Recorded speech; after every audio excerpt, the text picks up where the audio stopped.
Hi and good evening to lecturer and my friends. Today I will present about the Pkfz scandal. First of all, I will introduce myself. My name is Nuratikah binti Mukhtar. My matric number is EX03436. Okay, first I will introduce about the Pkfz.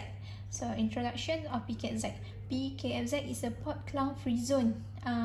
Pkfz is a 100 acres commercial and industrial zone established in 2004 in Malaysia. It is a recognized distribution hub as well as a trade and logistic center offering extension, distribution and manufacturing facility. It was located along the Strait of Malacca, Port Klang and Malaysia. The Pkfz was previously managed by the Jebel Ali Free Zone Authority. In 2007, it was taken over and rebranded by a local company. The Pkfz offer various investment incentives to investors such as tax exemptions and subsidy allowing all foreign owner enterprise free representation of capital and profit, and incentive to research and development, training and export. The Pkfz also providing facility for international cargo distributions and consolidation center for logistic and manufacturing company. Pkfz has been designed to promote central port, trade and manufacturing industry involved in producing goods primarily for export. Pkfz also serve as a one-stop center to help start up operation and interface with the government agency.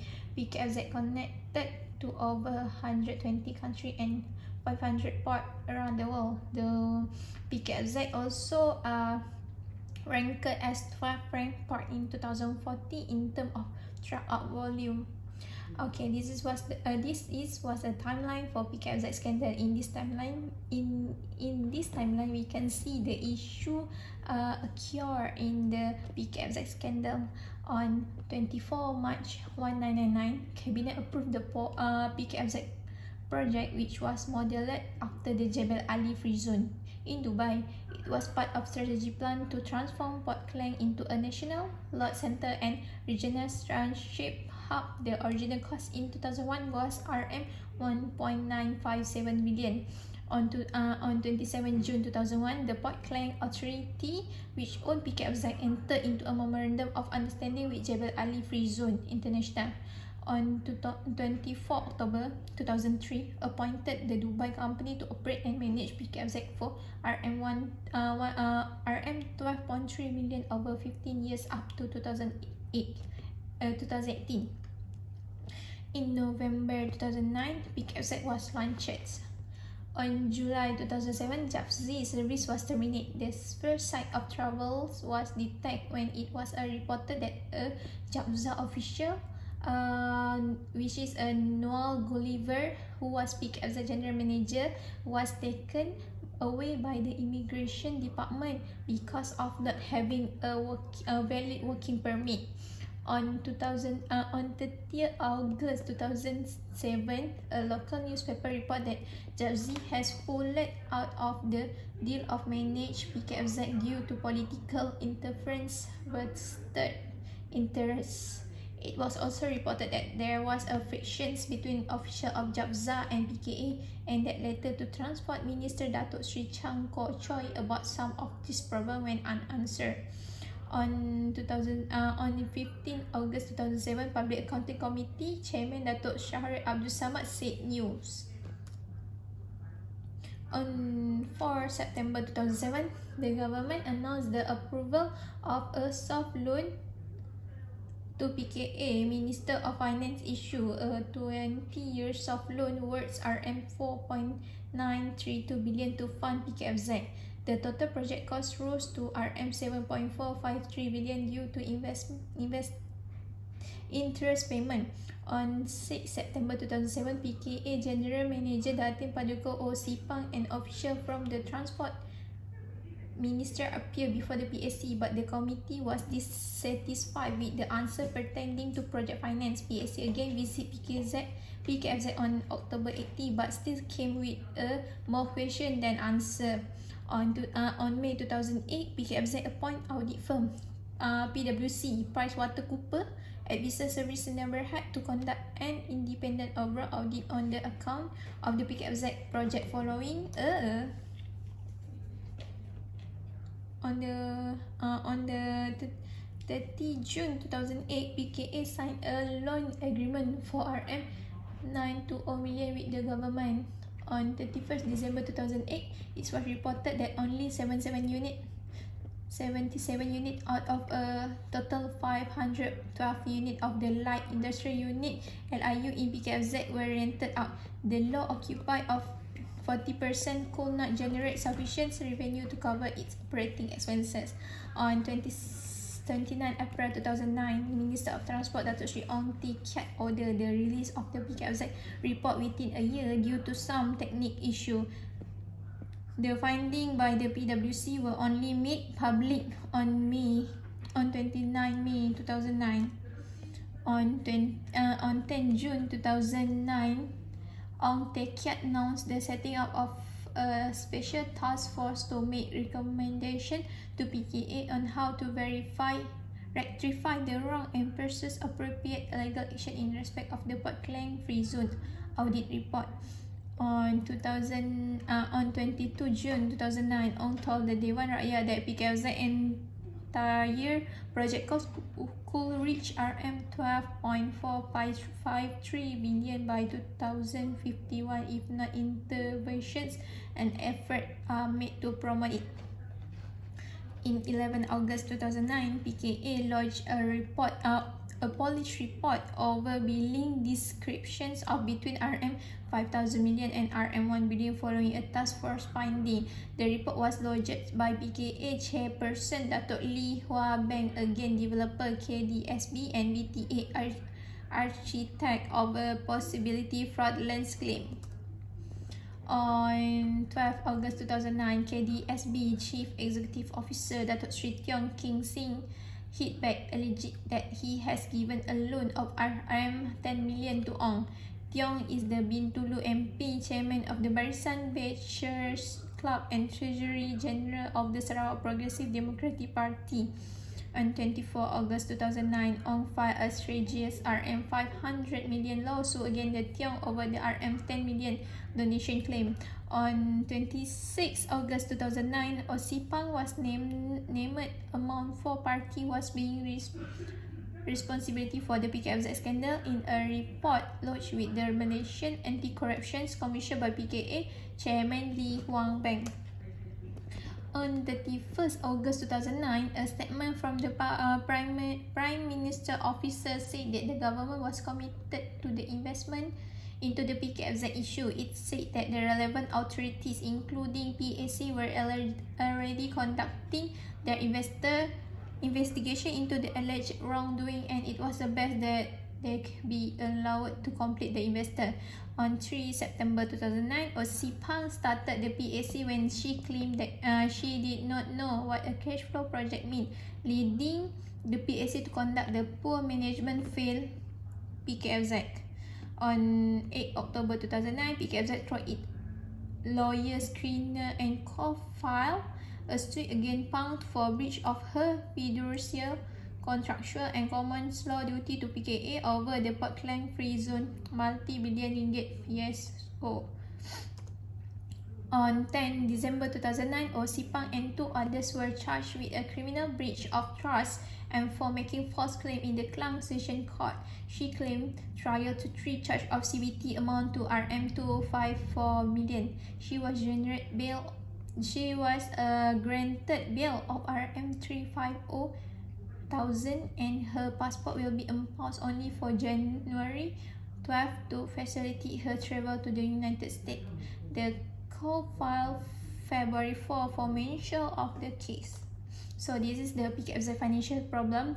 The issue is begin when the Malaysia Parliament Public Account Committee meet with the Port Klang Authority because of dissatisfaction with the huge cost overrun among RM3.5 billion occasion with the Port Klang Free Zone. The original cost of setting up the integration free zone was supposedly to be RM1.957 billion but increased to RM4.9 billion when the project was complete. The PKA purchased 1,000 acres of Pulau Indah land from Kuala Dimensis near Berhad at RM25 per square foot for a total consideration of RM1.8 billion. Kuala Dimensi made a capital gains RM993 million because it had purchased the land from Pulau Lumut Development Corporation Berhad for only RM95 million at 3 per square foot. The Minister of Transport saw it fit to reject the Attorney General view that the land could be accurate for public purpose under the Land Acquisition Act at RM10 per square foot. In 2007, the Malaysian government gave a soft loan of RM1 billion to Port Klang Free Zone. In the press release, the Minister of Transport Malaysia put the blame on the previous Regional Industrial Park Management Company of Port Klang Free Zone, JAPZA, for mismanagement. The Pkfz initial plan was to develop in 2 phases covering 500 acres at the cost of RM4,000 million. However, the JAPZA advised Pkfz to develop the entire project in the single phase costing RM1.845 billion. In 2008, PricewaterhouseCoopers was asked to conduct an audit in response to financial irregularities. So this is the arrested. It shows that some people are being arrested for this scandal. As on July 2010, 5 people have been arrested and faced criminal charge due to misconduct in administering and financing the Pkfz. Attorney General Abdul Ghani Patali has stated that he expects that more people will face charge in this matter. Ong Pang, the former general manager of Port Klang Authority, has been charged with the criminal breach of trust related to RM254 million in expenses. Stephen Abog, the chief operating officer of Pkfz developer Kuala Dimensi, has been charged with the criminal breach of trust. Bernard Tan, the architect who approved Pkfz construction, has been charged with the criminal breach of trust related to RM122.3 million in expenses. Lo Jin Dong have been charged with the 24th count of the cheating related to the development of the Pkfz. Law former worker as an engineer at the developer of Pkfz. The Malaysian government has pledged to arrest and prosecute anyone guilty of wrongdoing in the Pkfz affair. Depart Prime Minister Tan Sri Muhyiddin Yassin said, "We will not hesitate to act against anyone and we will not protect anyone." Social Care Foundation Chairman Tan Sri Robert Pang said that the legal action taken demonstrate the government will to root out corruptions and improve transparency. Pang said in the end it is about recover as much taxpayer money as possible and the successful prosecute of all who exploit the Pkfz project for monetary gain.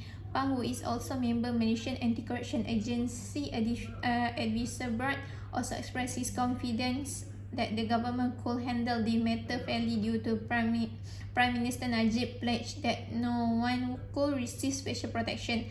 After a joint investigation by police and the Malaysian Anti-Corruption Commission, former Transport Minister Lim Leong Sik was charged with the cheating in connection to irregularity in land valuation inside the Pkfz. Ling lead the Malaysian Chinese Association (MCA), a member of the ruling coalition Barisan Nasional for 18 years, and was given the title of Tun, the highest title award by the federal government. He is the most senior officer accused of so far in the Pkfz affair. Ling pleaded not guilty immediately after being charged. Ling was released on RM1 million bails. If convicted, he could be sentenced to up 7 years in prison.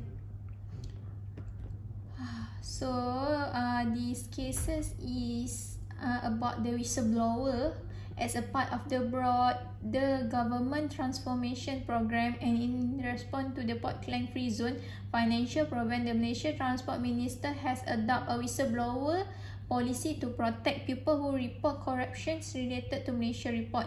An appointed minister represent will be put in place at the Port Klang Authority to receive complaints from all parties including port staff, vendor, board meeting and the public. A link will be placed on the PKA website for reporting a wide range of misconduct such as mismanagement, corruption, conflict of interest, abuse of power, procurement issue and sexual harassment. Under this policy, information identity will be kept secret and they will be protected from retaliations. The Transport Minister say no discrimination action will be taken against informants who report in good faith even if their concern later prove to be unfounded. Deliberate false report may be punished. Pkfz issue. PAC have a meeting with the PKA, then PAC unsatisfied because PKA can't answer the question regarding the cost RM 3.5 billion. They disclosed that there are financial Pkfz issue happen when the PAC unsatisfied because PKA can't answer the questions. And then the government failure was taken drive to reporting failure whereby the RM 3 million price water cooper audit report was fall under audit opinion limited in scope as many issues have been covered. Again, the agency theory, the main player in this project are the minister or former minister that support to carry out their duty with the adequate care, but instead they failed to do so. Major decisions on the project were made without priority approved from PKA board and without seeking advice from the government authority. Series of the management also being the part of the theory. And last, the contract of development the project was given to KDSB without open tender, and additional development work contract might not be tabled either in the parliament or cabinet but receive formal approval direct from Prime Minister. So that's all from me. Thank you.